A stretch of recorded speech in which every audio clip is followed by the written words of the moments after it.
In Chapter 10, Brian begins to experience feelings of success in his new world. He is beginning to feel more at home in the wilderness. Listen to learn about Brian's success. Later on, I will ask you to write and tell me how Brian's view of himself is changing because of his experience in the wilderness. He's no longer a city boy, is he? Before we begin this chapter, do you think that Brian will let the fire go out? He could not at first leave the fire. It was so precious to him, so close and sweet a thing. The yellow and red flames brightened the dark interior of the shelter, the happy crackle of the dry wood as it burned, that he could not leave it. He went to the trees and brought in as many dead limbs as he could chop off and carry, and when he had a large pile of them, he sat near the fire. Though it was getting into the warm middle part of the day and he was hot, and broke them into small pieces and fed the fire. "I will not let you go out," he said to himself, to the flames, "not ever."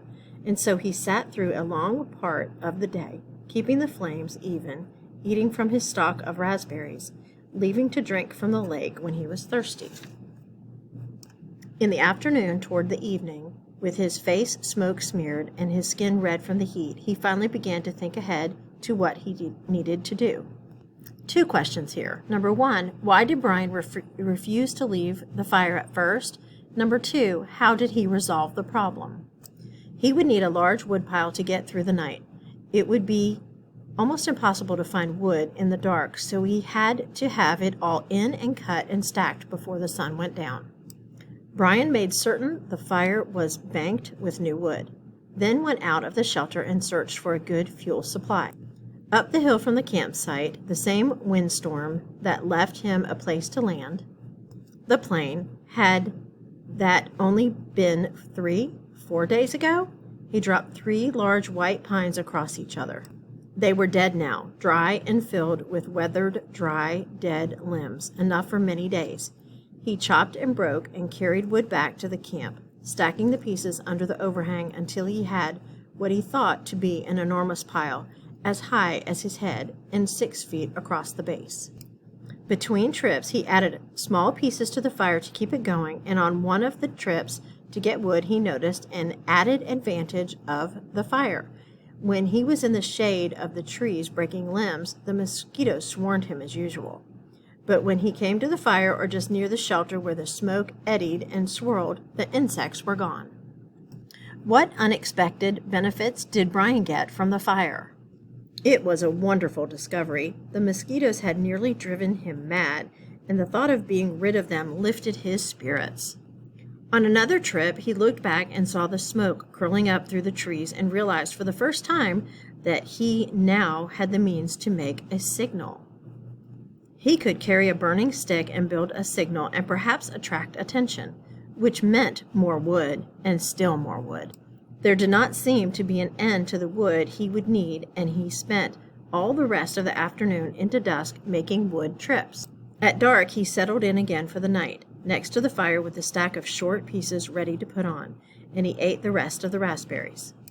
During all the work of the day, his leg had loosened, but it still ached a bit, and he rubbed it and watched the fire and thought for the first time since the crash that he might be getting a handle on things, might be starting to do something other than just sit. He was out of food, but he could look tomorrow, and he could build a signal fire tomorrow and get more wood tomorrow. The fire cut the night coolness and settled him back into sleep, thinking of tomorrow. He slept hard and wasn't sure what awakened him, but his eyes came open and he stared into the darkness. The fire had burned down and looked out, but he stirred with a piece of wood and found a bed of coals still glowing hot and red. With small pieces of wood and carefully blowing, he soon had a blaze going again. It had been close. He had to be sure to try and sleep in short intervals so he could keep the fire going, and he tried to think of a way to regulate his sleep, but it made him sleepy to think about it, and he was just going under again when he heard the sound outside. It was not unlike the sound of the porcupine, something slithering and being dragged across the sand, but when he looked out the door opening, it was too dark to see anything. Whatever it was stopped making the sound in a few moments, and he thought he heard something sloshing into the water at the shoreline. but he had the fire now and plenty of wood, so he wasn't worried as he would have been the night before. How do you think Brian was feeling when he was awakened from his sleep by a visitor? Why? He dozed, slept for a time, awakened again just at dawn gray light, and added wood to the still smoking fire before standing outside and stretching. Standing, with his arms stretched over his head and the tight knot of hunger in his stomach, he looked toward the lake and saw the tracks. They were strange. A main center line up from the lake in the sand with claw marks to the side leading to a small pile of sand, then going back down to the water. He walked over and squatted near them, studied them, tried to make sense of them. Whatever had made the tracks had some kind of flat, dragging bottom in the middle and was apparently pushed along by the legs that stuck out to the side. Up from the water to the small pile of sand, then back down in the water. Some animal, some kind of water animal that came up to the sand to do what? What might that animal be? What key details are clues? To do something with the sand? To play and make a pile in the sand? He smiled. City boy, he thought. Oh, you city boy with your city ways. He made a mirror in his mind, a mirror of himself, and saw how he must look. City boy with your city ways, sitting in the sand trying to read the tracks and not knowing, not understanding. Why would anything wild come up from the water to play in the sand? Not that way. Animals weren't that way. They didn't waste time that way. Why does Brian call himself a city boy? Do you think he is still acting and thinking like a city boy? It had to come up from the water for a reason, a good reason, and he must try to understand the reason. He must change to fully understand the reason himself, or he would not make it. It had to come up from the water for a reason, and the reason, he thought, squatting, the pile of sand. He brushed the top off gently with his hand, but found only damp sand.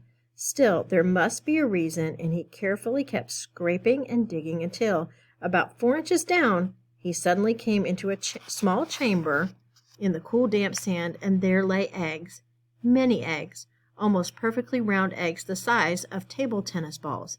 And he laughed then because he knew. It had been a turtle. He had seen a show on television about sea turtles that came up onto beaches and laid their eggs in the sand. There must be freshwater lake turtles that did the same. Maybe snapping turtles. He had heard of snapping turtles. They became fairly large, he thought. It must have been a snapper that came up in the night when he heard the noise that awakened him. She must have come then and laid the eggs. Food. More than eggs, more than knowledge, more than anything, this was food.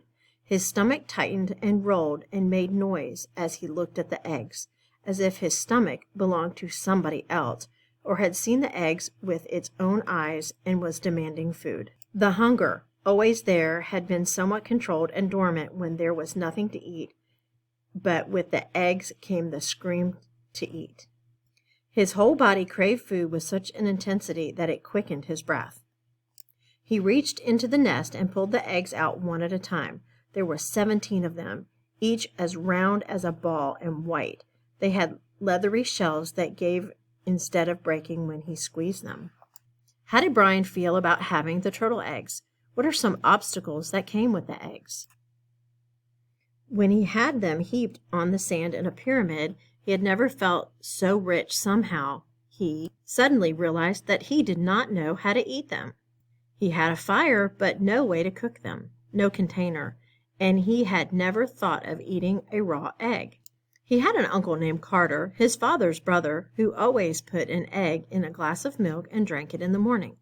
Brian had watched him do it once, just once, and when the runny part of the white left that glass and went into his uncle's mouth and down the throat in a single gulp, Brian almost lost everything he had ever eaten. Still, he thought, still. As his stomach moved toward his backbone, he became less and less fussy. Some natives in the world ate grasshoppers and ants, and if they could do that, he could get a raw egg down. He picked one up and tried to break the shell and found it surprisingly tough. Finally, using the hatchet, he sharpened a stick and poked a hole in the egg. He widened the hole with his finger and looked inside. Just an egg. It had a dark yellow yolk, and not so much white as he thought there would be. Just an egg. Food. Just an egg he had to eat. Raw. He looked out across the lake and brought the egg to his mouth and closed his eyes and sucked and squeezed the egg at the same time and swallowed as fast as he could. Yuck! It had a greasy, almost oily taste, but it was still an egg. His throat tried to throw it back up. His whole body seemed to convulse with it, but his stomach took it, held it, and demanded more. The second egg was easier, and by the third one he had no trouble at all. It just slid down. He ate 6 of them, could have easily eaten all of them and not been full, but a part of him said to hold back, save the rest. He could not now believe the hunger. The eggs had awakened it fully, roaringly, so that it tore at him. After the 6th egg, he ripped the shell open and licked the inside clean, then went back and ripped the other 5 open and licked them out as well and wondered if he could eat the shells. There must be some food value in them. But when he tried, they were too leathery to chew, and he couldn't get them down. He stood away from the eggs for a moment, literally stood and turned away so that he could not see them. If he looked at them, he would have to eat more. He would store them in the shelter and eat only 1 a day. He fought the hunger down again, controlled it. He would take them now and store them and save them and eat 1 a day, and he realized as he thought it that he had forgotten that they might come, the searchers. Surely they would come before he could eat all the eggs at one a day. He had forgotten to think about them, and that wasn't good. He had to keep thinking of them because if he forgot them and did not think of them, they might forget about him. And he had to keep hoping. He had to keep hoping. Brian refers to himself as a city boy. For today's written response, please write about his time in the wilderness is changing the way he thinks and acts.